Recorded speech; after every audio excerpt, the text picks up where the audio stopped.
voir.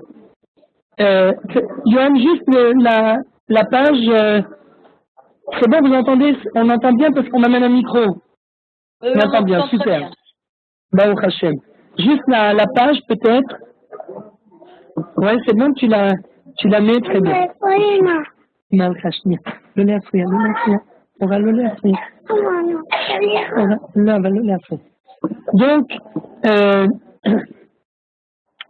Donc en fait, le thème de ce soir, c'est comme on a dit par rapport à la mitzvah de procréer.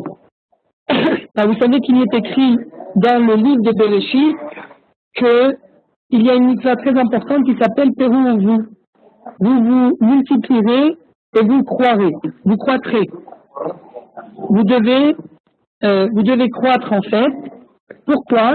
Eh bien pour remplir le monde.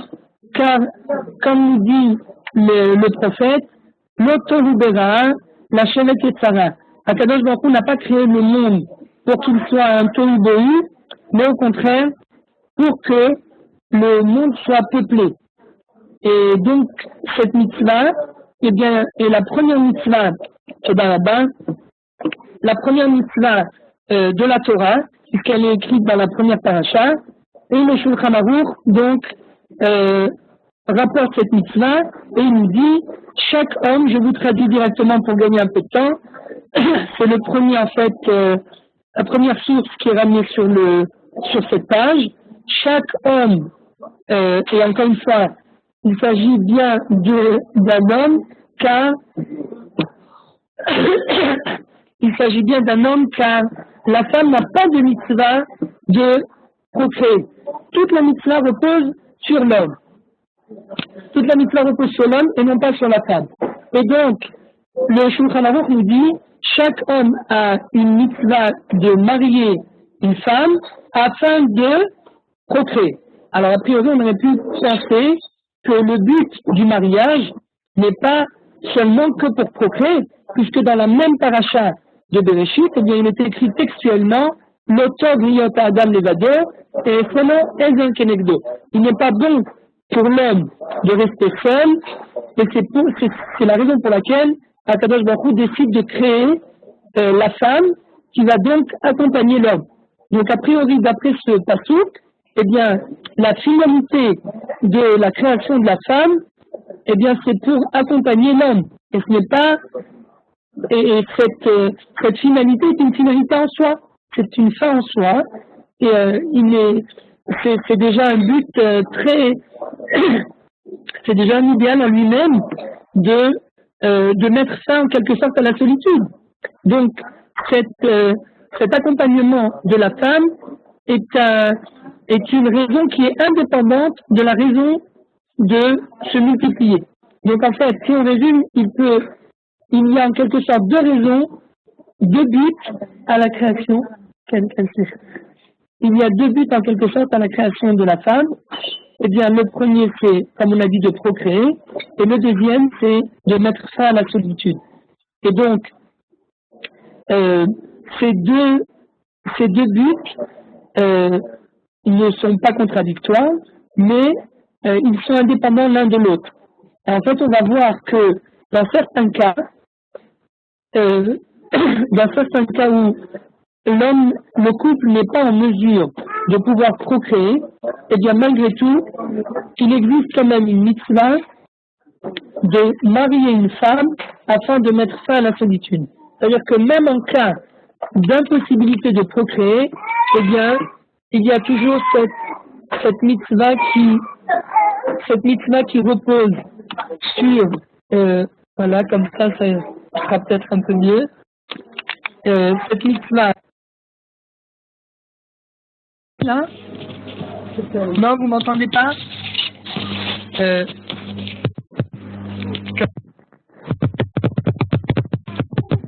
Non. C'était mieux avant. C'était mieux avant? Ouais. Moi, je vous entends bien.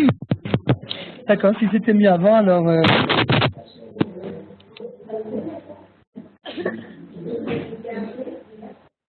Donc, on va voir que parfois, il y a certains cas où le couple ne peut pas procréer.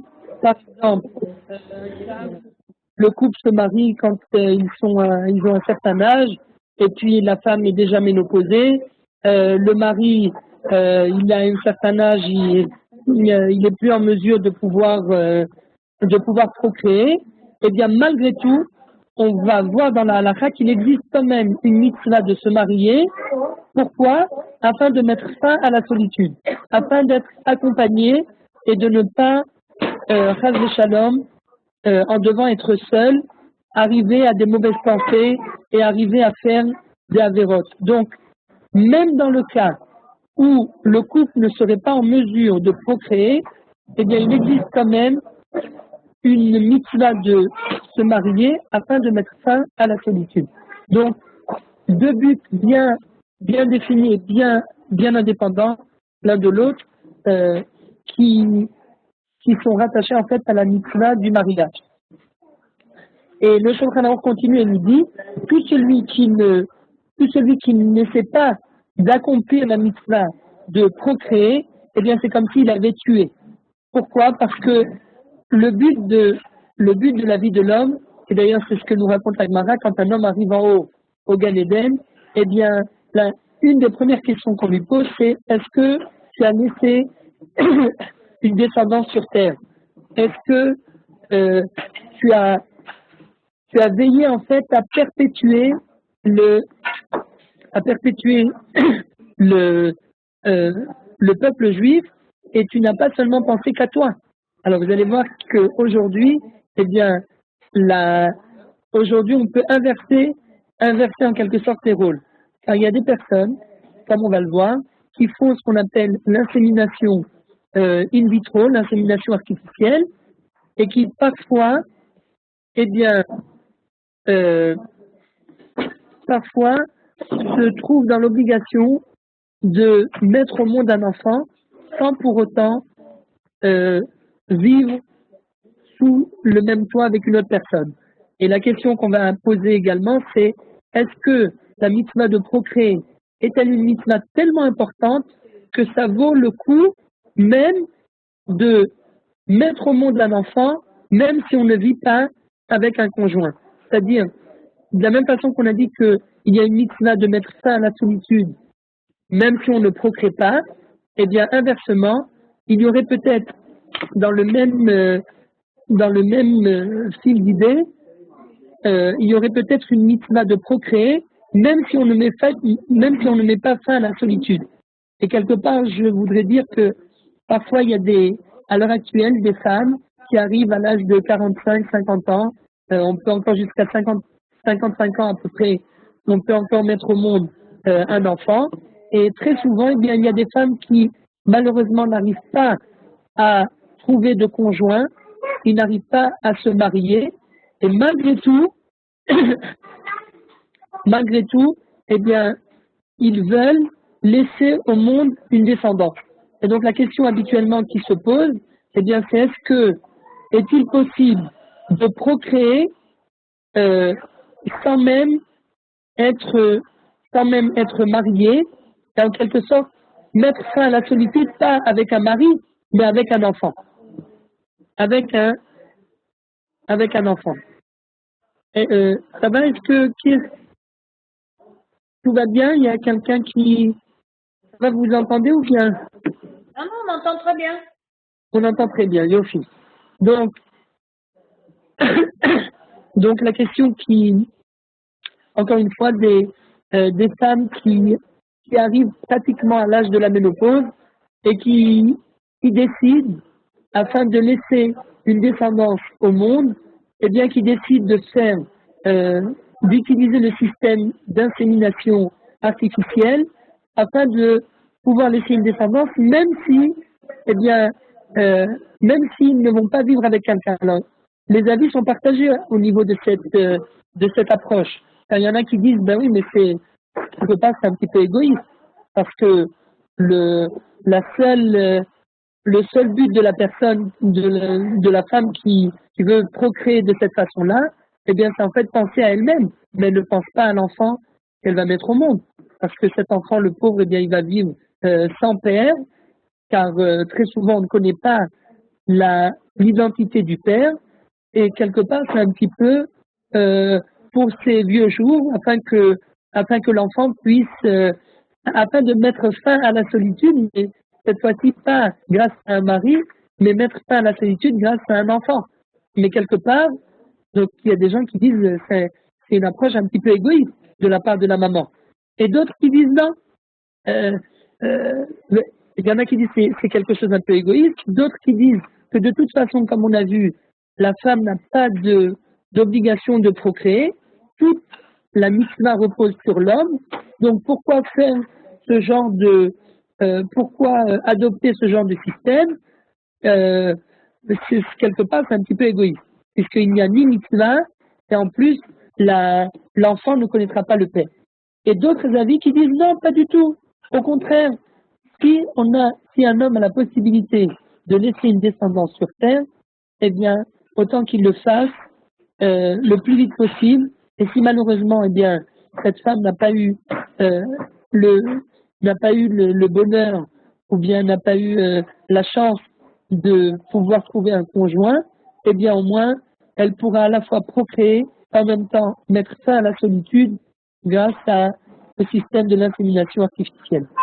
Alors,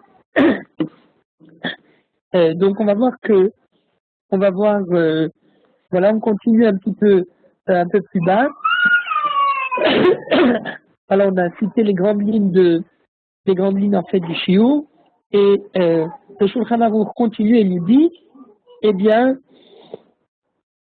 Shulchan Aruch continue et nous dit que quelqu'un qui ne sait pas de réaliser cette mitzvah, de procréer, eh bien, quelque part, Memaet et Admut, c'est la deuxième ligne, c'est-à-dire qu'en fait, eh bien, il ne multiplie pas l'image de Dieu, en quelque sorte, puisque l'homme est fait à l'image de Dieu, et en quelque sorte, indirectement, eh bien, il provoque chez la Shrina, chez la sainteté, qu'elle se retire du peuple juif.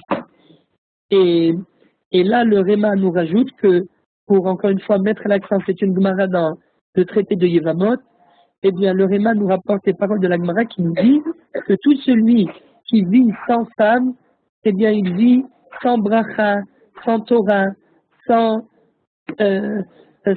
protection, et il n'est même pas appelé Adam, il n'est même pas appelé un homme. Car quand on voit dans la paracha de Bereshit, eh bien, l'appellation d'homme est donnée à l'homme une fois qu'il est avec sa femme. Mais c'est qu'à ce moment-là qu'il est véritablement appelé un homme. Et donc c'est pour cela que il y a cette mitzvah de devoir se marier. Et le Réma continue et nous dit, il rajoute, un homme donc qui a marié une femme, eh bien toutes ses fautes sont effacées, car la femme en fait est quelque chose de bien. Comme dit le Passouk, Matza Isha Matzatov, Ve'afek Letzon Me'et Hashem. Celui qui a trouvé une femme, eh bien il a trouvé le bon. Il a trouvé le bon et il peut en quelque sorte extraire la volonté, réaliser la volonté d'Hachem. Donc le Shulchan Aruch continue et nous dit que il continue en nous disant que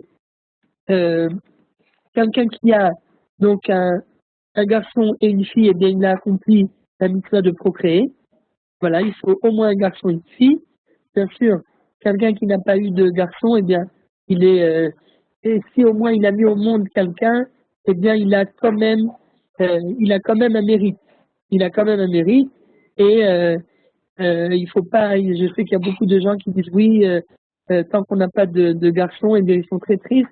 Au contraire, Baruch Hashem, les filles aussi, c'est elles qui perpétuent le peuple juif, c'est elles qui ont cette capacité de pouvoir véhiculer l'identité juive, et donc quelque part elles sont, c'est tout à leur mérite. Donc, elles veillent que le peuple juif mette au monde de plus en plus de filles qui vont devenir des femmes, des Hachem, qui eux-mêmes auront des enfants et qui, grâce à cela, pourront perpétuer le peuple juif. Voilà, on va continuer un petit peu on va continuer comment dirais-je, voilà, sur la feuille. en fait, continuer sur la feuille des sources. Et donc là, le Shulchan Aruch continue et nous dit que bien qu'un homme et allô, Oui, allô oui, tout va bien? tout va bien, Rav Seror, tout va bien, continuez. On vous écoute. Yoshi, toda rabba.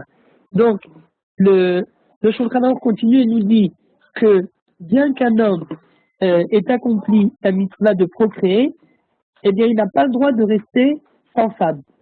Pourquoi, encore une fois? Car un homme qui reste sans femme, eh bien, il peut arriver à faire des avérotes, etc. Et donc, c'est pour cela qu'il doit tout faire pour essayer de marier de nouveau une femme. Donc, ça peut arriver en cas de divorce, ça peut arriver en cas dans le cas où un homme, lo alenu, devient veuf, voilà, chez l'Oneda. Et donc là, le Shulchan Aruch nous dit quelque chose de très intéressant. Il nous dit, voilà, si la personne a suffisamment de moyens pour pouvoir donner une dot à cette nouvelle femme, eh bien, même si il a déjà des enfants, eh bien, il devra marier une femme qui peut lui donner des enfants. Une femme qui n'est pas encore ménopausée, en quelque sorte. Donc, une femme, il faudra qu'il donne un maximum de dot à cette femme pour pouvoir la convaincre de se marier avec lui. Maintenant, dans le cas où cette femme-là, dans le cas où cet homme n'a pas suffisamment de moyens afin de marier une jeune femme, en fait, une femme qui peut encore mettre au monde des enfants, eh bien, et qu'il a besoin, étant donné qu'il n'a pas les moyens, il demande autour de lui qu'on l'aide pour pouvoir marier une femme qui est jeune, pour pouvoir lui donner une dot, pour pouvoir lui faire le mariage. Et là, eh bien, la question qui se pose, c'est que, est-ce que dans ce cas-là, dans le cas d'un homme qui n'a pas les moyens de marier une femme qui peut encore mettre au monde des enfants, aura-t-il le droit de vendre un Sefer Torah? Alors, qu'est-ce que nous dit la halakha? Eh bien, il nous dit que si il n'a pas d'enfant, cet homme-là pourra vendre un Sefer Torah afin de marier une femme qui est jeune. Est-ce que vous vous rendez compte de l'importance de cette mitzvah? C'est-à-dire que pour que l'homme puisse avoir des enfants, eh bien, on est prêt à vendre un Sefer Torah. On aura un Sefer Torah de moins, mais au moins, il y aura un enfant de plus qui viendra au monde. Un enfant ou peut-être même plus. Donc, en fait, le Sefer Torah par rapport aux enfants, eh bien, il vaut mieux préférer les enfants au Sefer Torah. Vendre un Sefer Torah afin de pouvoir mettre au monde des enfants. Maintenant, si cet homme a déjà des enfants et qu'il n'a pas les moyens de marier une jeune femme qui peut lui donner des enfants, eh bien là, il y a une marloquette, il y a une controverse. Est-ce qu'on a le droit de vendre un Sefer Torah ou pas afin de marier une jeune femme? Mais encore une fois, à travers cette halakha, eh bien, on peut voir qu'il y a quelque part quelque chose de très, très particulier par rapport à la mitzvah de procréer. Et là, nous arrivons à la deuxième feuille. Et la deuxième feuille nous dit que, en fait, par rapport à l'insémination artificielle, eh bien, là aussi, on va voir que cette mitzvah de procréer, eh bien, est une mitzvah tellement importante que la halakha autorise autorise un couple à procréer de façon artificielle. Et vous allez voir que c'est pas si simple de procréer de façon artificielle, car l'insémination artificielle, eh bien, quelque part, elle sous-entend certaines manipulations et certains systèmes qui, a priori, vont contre la volonté de la Torah. Le premier problème, eh bien, c'est d'éliminer, de faire sortir, c'est un problème pour un homme, de gaspiller en quelque sorte sa semence. Pourquoi gaspiller sa semence? Car pour pouvoir autoriser un homme de sortir sa semence à l'extérieur en dehors du corps d'une femme, eh bien, il faut vraiment qu'il y ait plusieurs conditions qui soient réunies. Premièrement, qu'il y ait une chance que la femme puisse tomber enceinte. Ça tombe sous le sens. Autrement, s'il n'y a aucune chance, eh bien, il est clair que de faire sortir la semence en vain, eh bien, c'est une avéra. C'est bien clair. Entre parenthèses, si déjà on parle de gaspiller sa semence en vain, Chas Shalom, eh bien, c'était la paracha de la semaine dernière qui nous parle des femmes, des sages-femmes qui n'ont pas voulu accomplir le décret de Pharaon. Si vous vous souvenez, le Pharaon qui avait décrété que tout enfant garçon devait être tué et toute fille et tout enfant fille pouvait continuer à vivre. Et c'était l'ordre que Pharaon avait donné aux sages-femmes. Et voilà que les sages-femmes, eh bien, ont désobéi à l'ordre de Pharaon. Elles se sont dit non, nous on veut encore une fois, on ne veut pas tuer. C'est interdit de tuer des enfants. Au contraire, il faut mettre au monde un maximum d'enfants.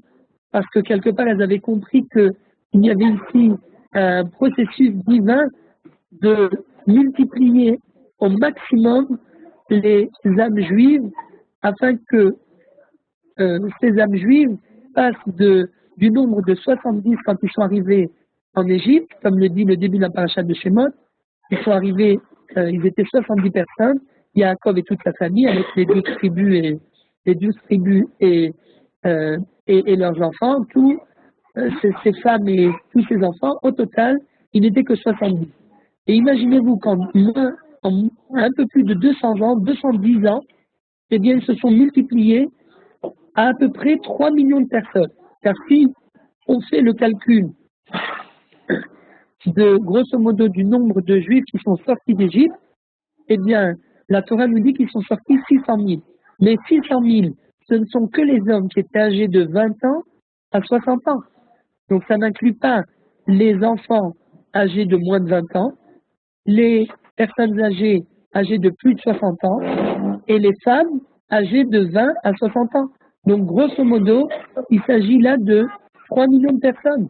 Alors comment expliquer une telle croissance démographique surnaturelle?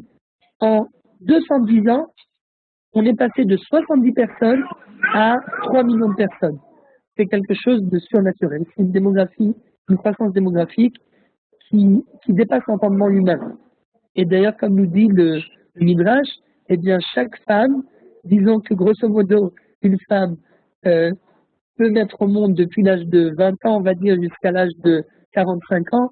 Elle a 25 ans de capacité de pouvoir mettre au monde.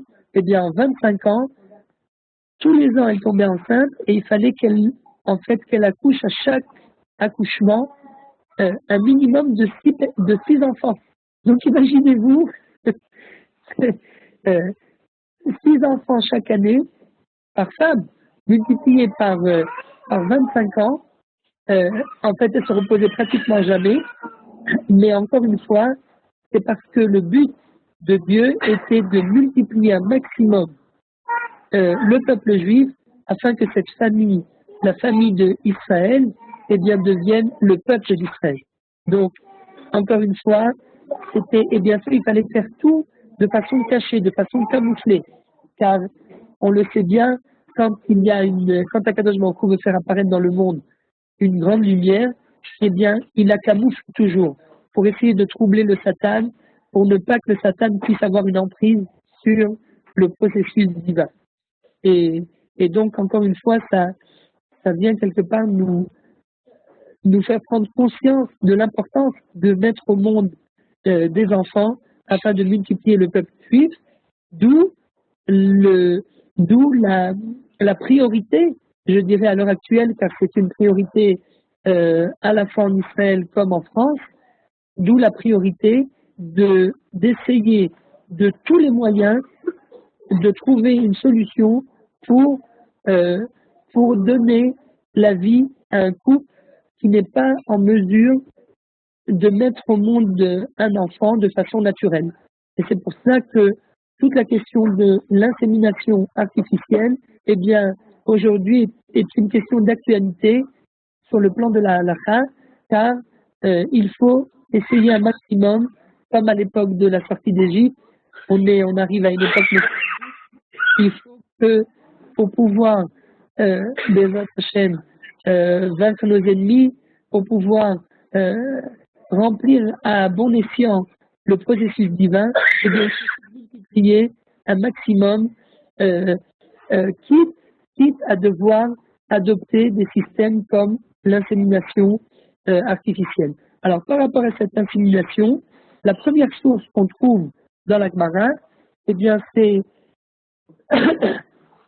il y a 2000 ans, bien avant les premiers effets d'insémination. Si vous regardez sur Internet, eh bien, vous verrez que les premiers essais d'insémination artificielle ont été réalisés il y a à peu près 200 ans, en l'an 1800 quelque chose, 1830, peut-être un peu plus, 1850.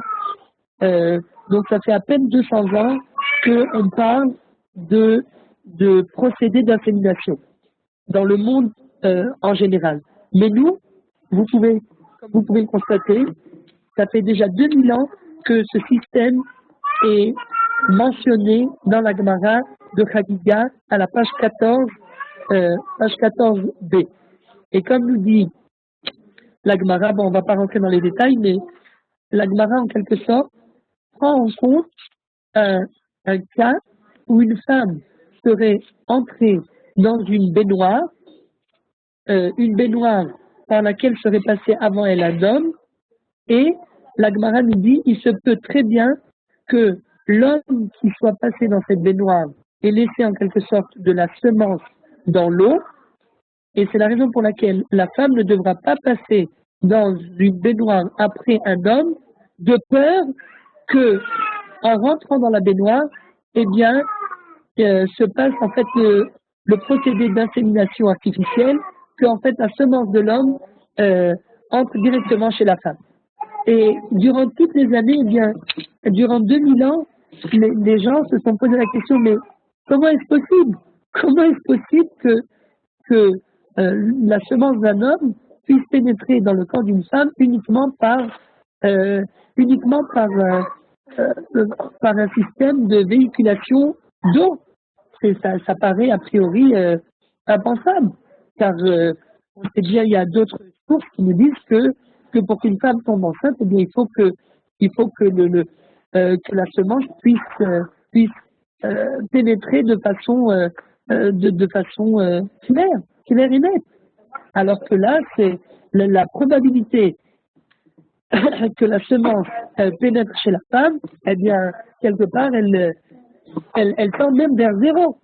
Eh bien, là, nous dit la Gemara que, au contraire, non, nous dit la Gemara qu'il y a quand même une probabilité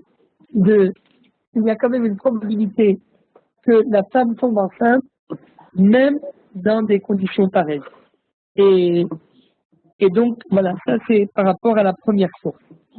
Par rapport à la deuxième source, eh bien, voilà, on va essayer d'accélérer un tout petit peu pour quand même pour essayer de traiter tout le sujet. Donc, on va pas parler de la deuxième source, on va passer directement aux questions qui sont en fait traitées dans les poskim chez les décisionnaires. Et en fait, je vous ai ramené un décisionnaire qui s'appelle le Tzvi Eliezer, qui était le Rav Eliezer Woldenberg, qui lui, justement, est un des premiers qui s'est penché sur la question. Il y avait aussi, comme on va le voir, le Rav Uziel, le premier Rav Arashi d'Israël, avant même la déclaration d'indépendance de l'État d'Israël, était vraiment le premier grand rabbin séfarade d'Israël, qui lui aussi s'est penché sur la question. Et en fait, les questions qui sont abordées à ce sujet-là, eh bien, la première question, c'est d'abord, la première question qu'on va traiter, c'est de savoir, encore une fois, comme on en a parlé tout à l'heure, un couple dont l'homme et la femme, pour X raisons, ne sont pas en mesure de procréer de façon naturelle, comme le monde entier, est-ce que ce couple-là pourra recourir aux moyens de l'insémination artificielle de telle façon que le mari, en quelque sorte, donne sa semence à sa femme, afin que le mari donc fasse sortir sa semence, afin que le médecin puisse intégrer, puisse faire pénétrer cette semence chez la femme de ce mari.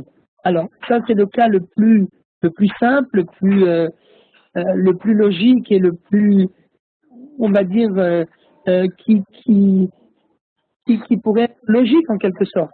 Car, encore une fois, un couple qui, durant plusieurs années, n'a pas réussi à procréer, eh bien, ça serait dommage qu'il divorce parce qu'il n'arrive pas à mettre au monde un enfant. Donc, dans ce cas-là, il est sûr que pour essayer de sauver le couple, eh bien, il faudrait essayer de mettre en œuvre tous les moyens pour essayer de sauver ce couple.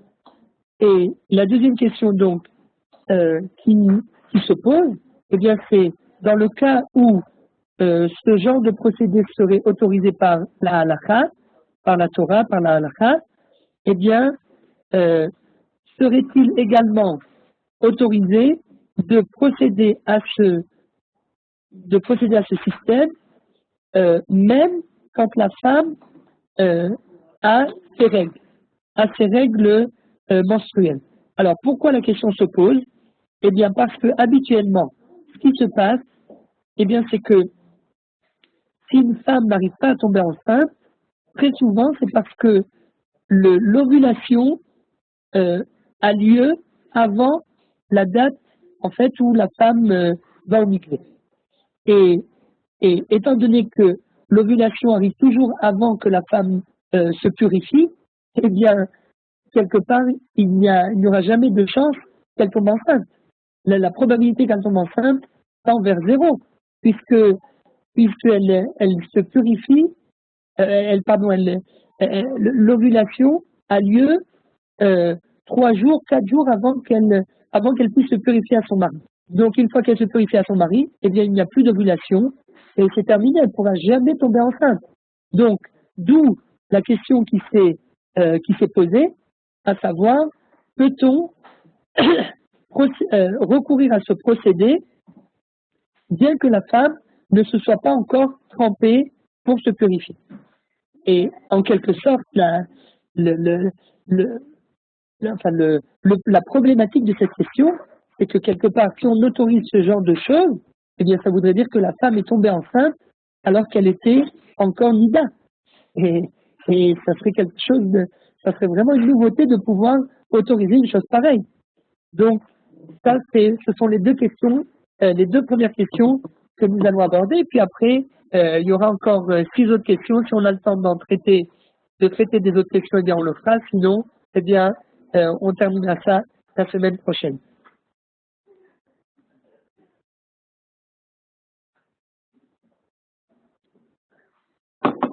Pardon. Alors,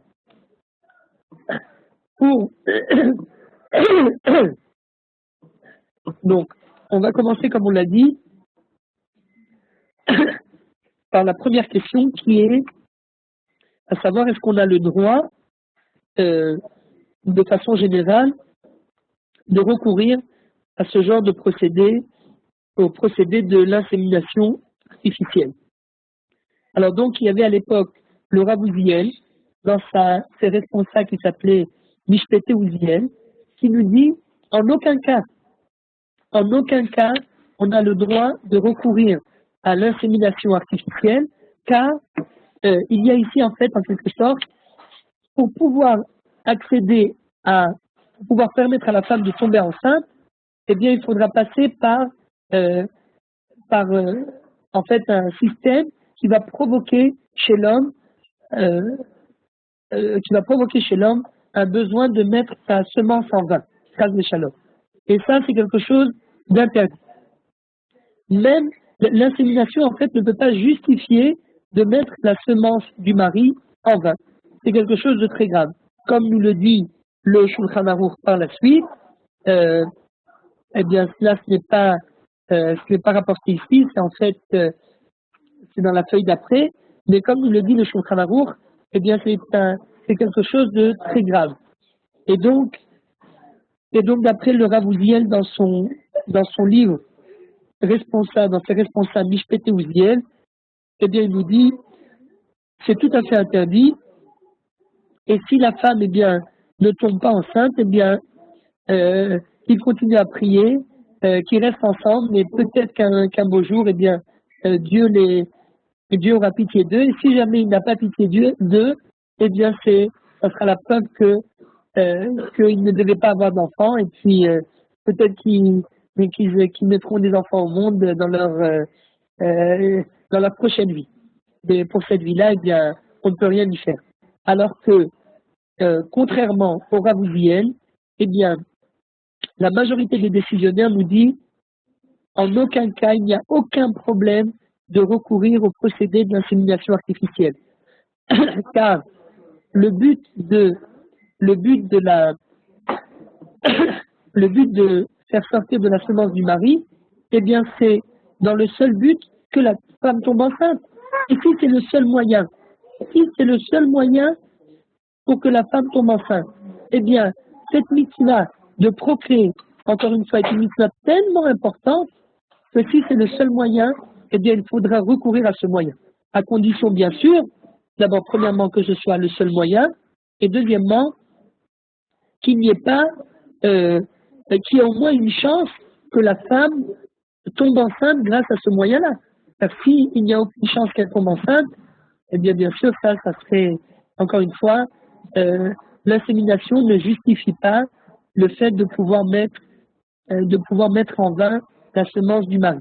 Et troisième condition que citent les décisionnaires, eh bien, ils nous disent que il faut, troisième condition que citent les décisionnaires, eh bien, ils nous disent que il faudra faire très attention à ce que les médecins, eh bien, Chas v'Shalom, ne mélangent pas la semence du mari de cette femme avec Chas v'Shalom, la semence de quelqu'un d'autre. Car là, à ce moment-là, eh bien, il pourrait y avoir un risque que, bien sûr, si c'est la semence de quelqu'un d'autre, eh bien, cette femme qui est mariée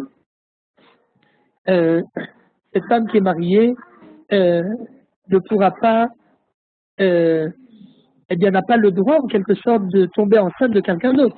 C'est comme Chas v'Shalom, c'est comme si c'était une femme qui allait avec quelqu'un d'autre alors qu'elle est mariée. Alors c'est vrai qu'il n'y a pas véritablement de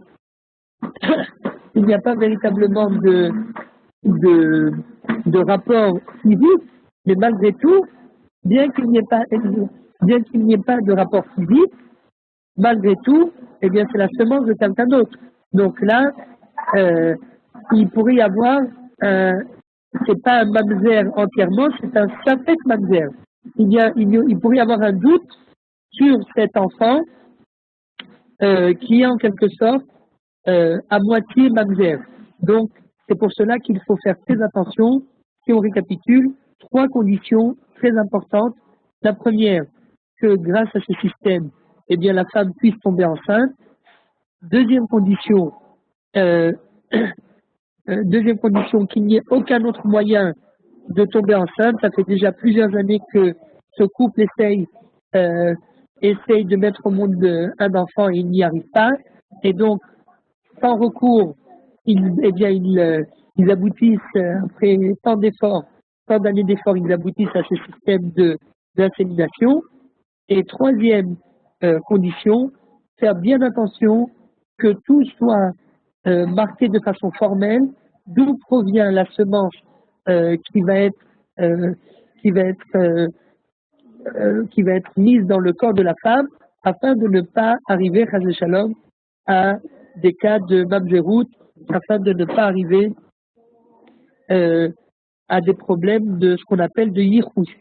Problème de yichus, c'est-à-dire de chas v'shalom, que la mitzvah ne devienne pas une avéra, parce que le but, eh bien, c'était de procréer, mais pas de mettre au monde des avérotes vivantes. Bien sûr, on ne veut pas qu'il y ait, on ne veut pas multiplier des mamzerim. Donc, on veut multiplier des bons juifs qui ont été conçus dans les règles de l'art, mais pas n'importe comment. Voilà. Donc on a résumé d'après la majorité des décisionnaires, eh bien, on pourra recourir à ce système à condition premièrement, qu'il y ait une chance que la femme tombe enceinte grâce à ce système. Deuxièmement, qu'il n'y ait pas d'autre solution.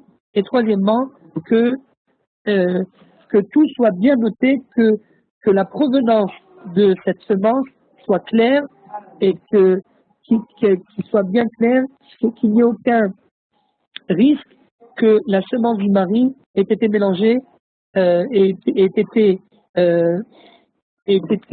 confondue avec la semence de quelqu'un d'autre. Donc, deuxième question qu'on a posée, c'est est-ce qu'on aurait le droit de recourir à ce procédé la femme. C'est bon, tout va bien? Vous m'entendez? Oui, on vous entend. C'est bien. Oui. Yofi. Deuxième question qu'on a posée, c'est est-ce qu'on aurait le droit de recourir à ce procédé durant la période où la femme n'est pas encore pure à son mari. Donc, en quelque sorte, eh bien, ça serait en quelque sorte mettre au monde un enfant quand la femme est nida. Et ça, c'est quelque chose de très grave. Ce qu'on appelle, c'est pas un mamzer, encore une fois, comme on l'a vu la semaine dernière. La femme nida, eh bien, bien que l'interdiction soit très grave, on n'a pas le droit d'avoir de relation avec une femme tant qu'elle est nida. Et tant qu'elle est nida, ça veut dire que ça ne veut pas dire obligatoirement qu'elle a ses règles, mais ça veut dire qu'elle n'a pas encore été au mikvé. Donc tant qu'elle n'a pas été encore au mikvé, il est strictement interdit d'avoir des relations avec elle. Mais malgré tout, eh bien, il y a quand même des circonstances atténuantes qu'on peut retrouver chez la femme nida, qu'on ne peut pas retrouver dans les autres relations interdites. Par exemple, quelqu'un qui fait une choupa avec une femme alors qu'elle a ses règles, eh bien la choupa est valable. Alors que quelqu'un qui fait une choupa avec la femme de son père, la femme de son frère ou bien la femme de son fils, eh bien la choupa ne sera pas valable. Elle est nulle et non avenue. Deuxième cas de figure, quelqu'un par exemple qui aurait un enfant avec Ras Shalom, la femme de son frère, eh bien, ou avec sa sœur, quelqu'un qui aurait un enfant avec sa sœur, Ras Shalom, eh bien, l'enfant serait mamzer, l'enfant serait un bâtard, alors que quelqu'un qui a un enfant avec une femme nida, une femme qui n'a pas été au mikvé avant d'avoir une relation avec son mari ou avec n'importe quel homme, eh bien, l'enfant ne sera pas bâtard, l'enfant ne sera pas mamzer. Donc, ça prouve que malgré la gravité de la femme nida, malgré tout, il y a quand même des circonstances atténuantes. Maintenant, par rapport, si on revient à notre sujet, a-t-on le droit de recourir au procédé de l'insémination tant que la femme ne s'est pas purifiée à son mari? Parce que là, on parle du cas d'un couple qui n'arrive pas à avoir d'enfant et qui, en dernière solution, eh bien, veut recourir à ses soins et qui veut donc recourir au procédé de l'insémination. Donc, la femme aurait-elle le droit de tomber enceinte en quelque sorte alors qu'elle est encore nida? Eh bien là, les avis sont partagés. Il y a un premier avis qui dit que pour essayer un maximum de facilité pour, encore une fois, parce qu'apparemment la femme euh, l'ovulation chez la femme, eh bien, se dévoile, enfin,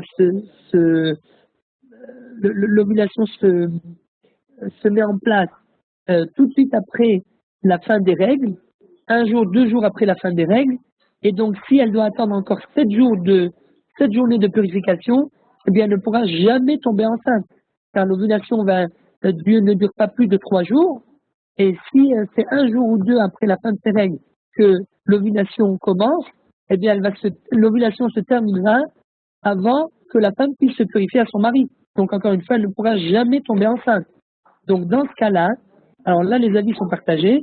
Il y a un premier avis qui nous dit, tout de suite, à la fin de ces règles, dès qu'elle ne voit plus de sang, eh bien, que cette femme aille au mikvé, et là, exactement comme d'après la Torah, puisque d'après la Torah, une femme qui a ses règles, eh bien, elle pouvait aller se purifier tout de suite à la fin de ses règles. Donc, au moins éviter de transgresser l'interdiction de la Torah, et tout de suite à la fin de ces règles, au bout de 5 jours, 6 jours, 7 jours au grand maximum, les règles ne durent pas plus de 7 jours, au grand maximum, eh bien, à la fin des 7 jours de ces règles, qu'elle aille se tremper, et tout de suite après s'être trempée, eh bien, qu'elle puisse recourir au procédé d'insémination. Un autre avis qui nous dit pas du tout. Pas du tout. Cette femme n'a pas compté les 7 jours de purification. Donc, elle ne peut pas aller se tremper. Le mikvé n'a aucune raison d'être, il n'a aucune valeur. Et donc, d'autres décisionnaires nous disent, étant donné que il n'y a pas véritablement de relation physique entre l'homme et la femme, eh bien, la Torah n'a pas interdit ce genre de procédé pour tomber enceinte. Et ça, c'est vraiment une nouveauté, quelque chose de phénoménal. Car toute l'interdiction, ça vient encore ajouter une autre définition, une autre partie de la définition des lois de la pureté familiale. Toute la définition de l'interdiction d'avoir des relations avec une femme qui est nida, eh bien, c'est quand la relation est une relation physique. Alors que dans notre cas, le cas de l'insémination, eh bien, il n'y a aucune relation physique.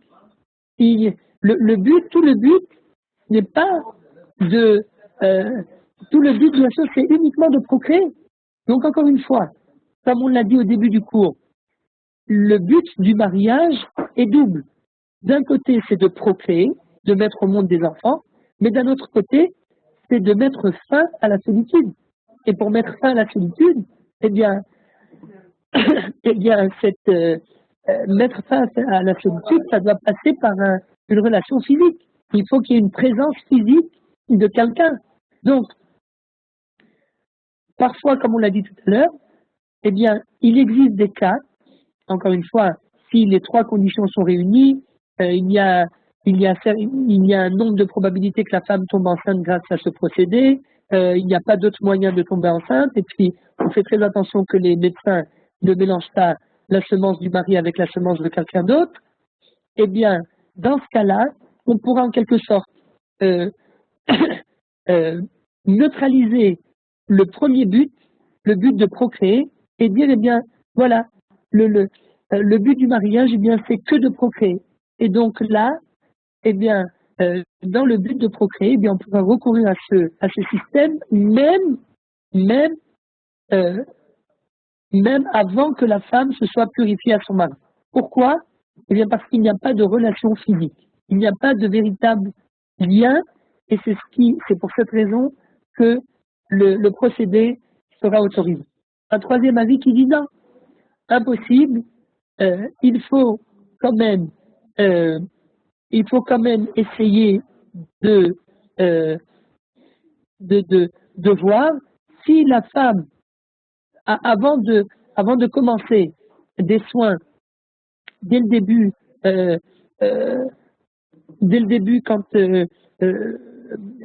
tant que la femme n'est pas encore pure à son mari, eh bien d'abord commencer par commencer ce système d'insémination tant que la femme est purifiée, tant que la femme est pure.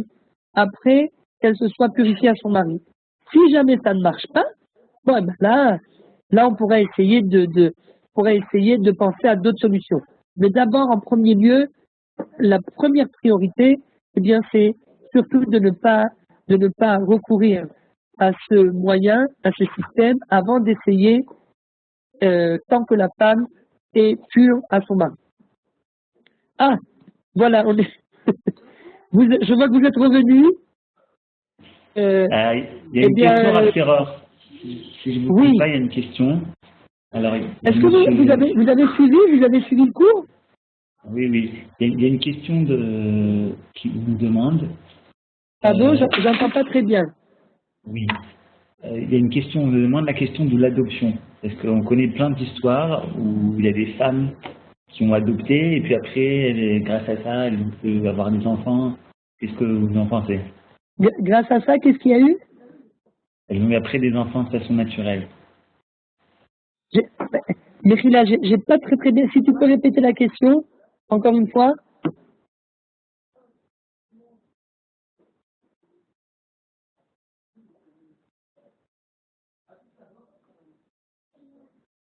Allô, Johan?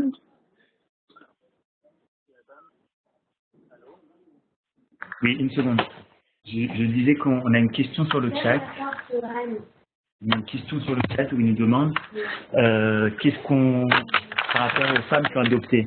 Ils ont adopté des femmes et puis après on voit que grâce à ça, elles ont pu avoir des enfants de façon naturelle. Qu'est-ce que vous en pensez? Bien sûr, si on adopte, adopter des enfants, c'est une mitzvah. Alors c'est vrai que quelqu'un qui adopte, eh bien, il n'a pas encore accompli véritablement la mitzvah de Péria Verivia, de procréer parce que c'est pas son enfant biologique. Mais si grâce à cela, eh bien, ça peut permettre au couple parce que parfois, très souvent, ça arrive chez plusieurs personnes, le fait que la femme n'arrive pas à tomber enceinte, eh bien, c'est quelque chose de psychologique. Ça, il y a beaucoup de psychologues qui vous le diront.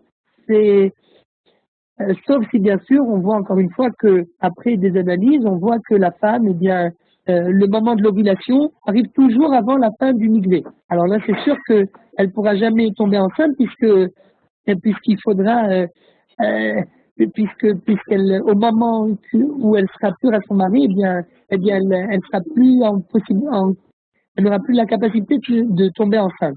Mais donc c'est pour ça qu'il faudra essayer de réduire les jours où elle voit le sang, essayer de faire un maximum, on reviendra sur ces halachot des Hachem, qui sont en rapport avec la pureté familiale, mais il faudra essayer de réduire un maximum les jours de ces règles. C'est-à-dire que si habituellement, eh bien, elle voit les règles pendant 5 jours, eh bien, on essaiera au bout du 4e jour, on essaiera de dire, voilà, pour essayer de gagner un jour ou deux, ou bien au bout du 3e jour, on dira, bon, bah, maintenant, elle va pouvoir faire, en fait, une vérification interne afin de mettre fin au jour de ces règles et de pouvoir entamer les journées de purification. Donc, il faut qu'on essaye tout pour que la femme tombe enceinte. Mais si malgré tout, on essaye l'insémination artificielle et on voit que la femme n'arrive toujours pas à tomber enceinte, bien sûr, c'est une mitzvah d'adopter des enfants. Maintenant, l'adoption, il y a 2 cas de figure. Si l'enfant, bien sûr, le mieux, toujours pour l'adoption, c'est d'adopter des enfants qui sont très jeunes. Très jeunes, je veux dire 8 jours ou 3 mois ou 6 mois, c'est l'idéal. Parce qu'en fait, ils ne connaissent pas leurs parents. On peut d'abord leur faire, si c'est des garçons, on peut leur faire la brit mila. À l'âge de 6 mois, personne vous interdit que ce soit en Israël, que ce soit en France et à plus forte raison en Israël. Vous pouvez, une fois que c'est votre enfant, vous allez le faire grandir, etc. Il n'y a aucun problème. Donc, si c'est un enfant qui provient d'une famille non juive, eh bien, parfois c'est même encore mieux. C'est même encore mieux d'après certains décisionnaires, car au moins il n'y aura pas de problème, encore une fois, chas v'shalom, de mamzerout. Alors, il y en a qui disent, d'après la Kabbalah, non, c'est très grave, il vaut mieux adopter un enfant qui est juif, dont on connaît l'identité, mais surtout pas adopter un enfant d'une famille non juive. Mais d'après certains décisionnaires, et d'ailleurs c'est en France, eh bien c'est ce qu'on dit, c'est ce que moi je dis à plusieurs personnes. D'ailleurs il y a il y a quelqu'un qui m'avait posé cette question, qui avait l'âge de 45 ans à peu près. Et un jour, je la rencontre dans un mariage et je lui dis bon Bezrat Hashem à ton mariage. Alors elle me dit arrêtez de me dire à votre mariage, je me marierai jamais parce que je ne trouve personne et de toute façon je sais que je ne me marierai pas. Alors je lui dis oui, mais alors si tu te maries pas, si tu penses que vous n'allez jamais vous marier, mais au moins faites quelque chose pour essayer de mettre un enfant au monde. Alors elle me dit ah bon, mais on a le droit. C'est vous qui dites une chose pareille, hein.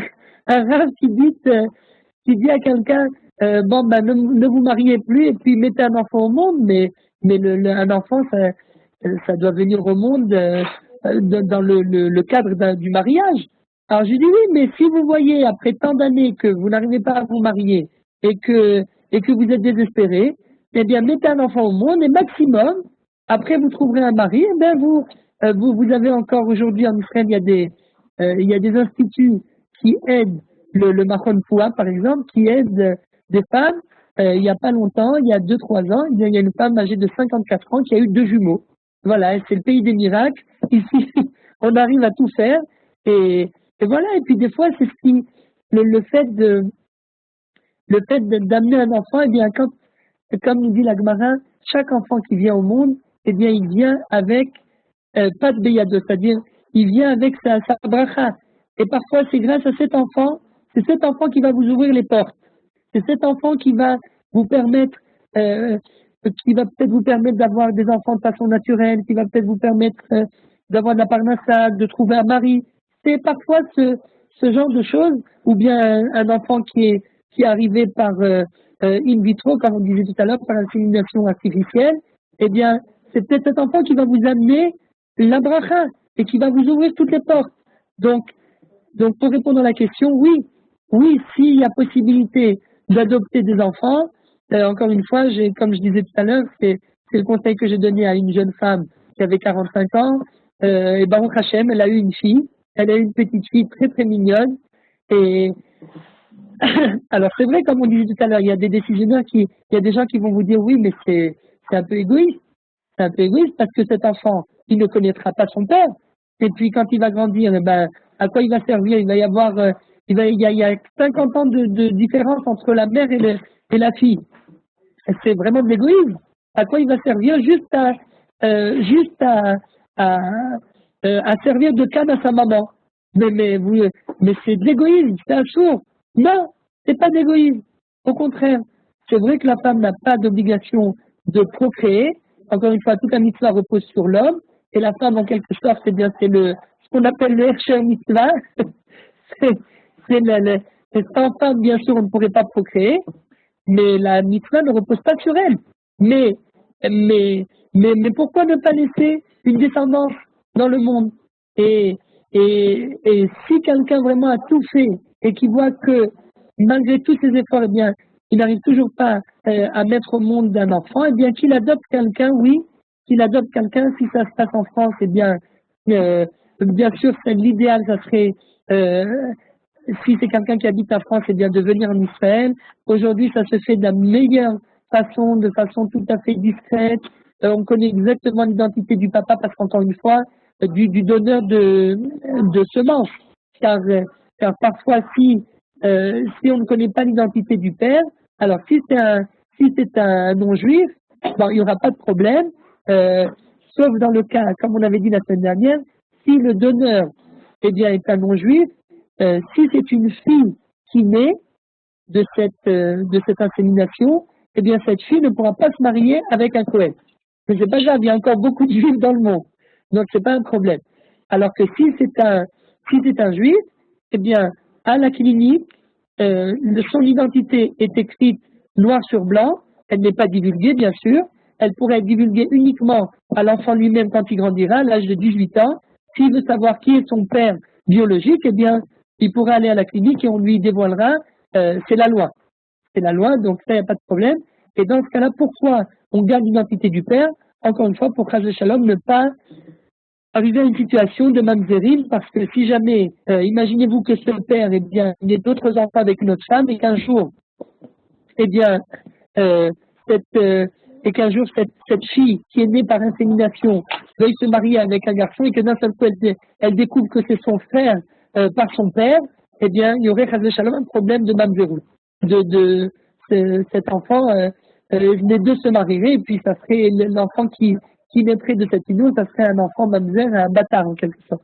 Donc c'est pour ça qu'en Israël, encore une fois, le problème de mamzerout n'existe pas chez les goïms, il n'existe que chez nous. C'est d'ailleurs pour cela que parfois, c'est comme ça qu'Akadosh Baruch Hu purifie les mamzerim.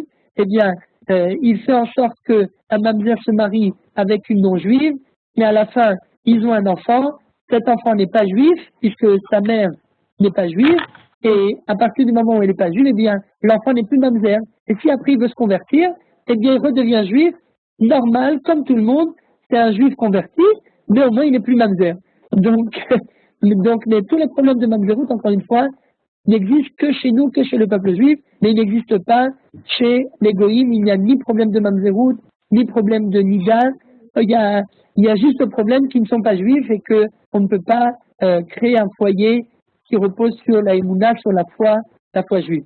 Bezrat Hashem, que Akadosh Baruch Hu envoie, grâce à ce shiur, vous savez que comme on a dit la semaine dernière, chaque fois qu'on fait un shiur, eh bien on crée des anges qui nous protègent et qui, grâce à ces paroles, eh bien Bezrat Hashem, elles feront en sorte que tous ceux qui n'ont pas d'enfants, eh bien qu'ils aient des enfants, ceux qui n'ont pas de garçons, qui puissent avoir des garçons, ceux qui n'ont pas de filles, qui puissent avoir des filles, ceux qui ne sont pas mariés, qui puissent se marier, que Bezrat Hashem, grâce à cette étude, eh bien, qu'Akadosh Baruch Hu ait pitié de nous et qu'il nous envoie le plus rapidement possible, Mashiach Tzidkenu, avec la reconstruction du Beth Amikdash, Bimra V'Yamenu, Amen, Kenira.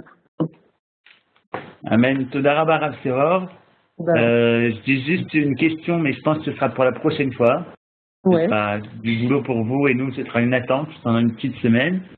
Il y a Plim Plam Ploum qui nous pose comme question les mères porteuses. Est-ce qu'on a le droit, est-ce qu'on n'a pas le droit? Quel est le statut d'une mère porteuse juive? Est-ce que ça doit être un juif qui doit lui donner les spermatozoïdes? Ça doit être un non-juif? Bon, voilà. Donc la semaine prochaine, si vous pouvez aborder le sujet, ça sera très plaisir à... Je comptais en parler, mais je savais que j'aurais pas eu le temps, mais c'est pas grave, c'est au moins les mères porteuses de Hachem la prochaine fois. Merci, monsieur ou madame Plim Plam Ploum. C'est Azak. Merci beaucoup à vous tous. Je vous bénisse à tous. Merci, monsieur Ababou. Merci, madame Gedge, Kamou Gedge. Et Razak, Johan, Tiskou la Mitzvot. Et à la semaine prochaine. On se retrouve la semaine prochaine. J'aurai le plaisir de vous retrouver, nous. On se retrouve donc déjà dès demain avec l'Iyad Vars. On continue, toujours les enfants, mais quand ils ont déjà grandi. Éducation. Donc l'Iyad Vars fera un cours demain, donc à 20h, heure française, sur l'éducation. À 21h, on a une nouvelle approche de la paracha avec le professeur Dana Picard, mathématicien très reconnu, qui nous parlera encore de la relation enfant-parent, puisque là-bas, on parlera des patriarches, les pères Avraham, Yitzhak et Yaakov. Et le dernier point que je vais vous dire, on a une page Facebook. Si vous avez Facebook, c'est Torah Mitzion. Faites-nous un like là-bas. Parfois, on met des petits bouts de cours, les petits bouts les plus intéressants. On met plein de choses là-bas qui sont intéressantes sur notre page Facebook Torah Mitzion. Et également, vous savez que le cours est enregistré. Et je voulais vous dire aussi qu'on réfléchit pour le prochain semestre. Le prochain semestre, il commence dans 2 mois, mais on y pense déjà. Donc, chers participants, si vous avez des idées, si vous avez des thèmes que vous voulez qu'on aborde, si vous avez des orateurs qui vous intéressent, si vous avez des remarques, des choses à améliorer au niveau du site, au niveau de n'importe quoi, faites-le moi savoir. Vous avez tous mon mail, johan15b@hotmail.fr. Et voilà. Merci beaucoup à vous tous. Shabbat Shalom et à demain. Toda Rabba Rav Seror. Shabbat Shalom.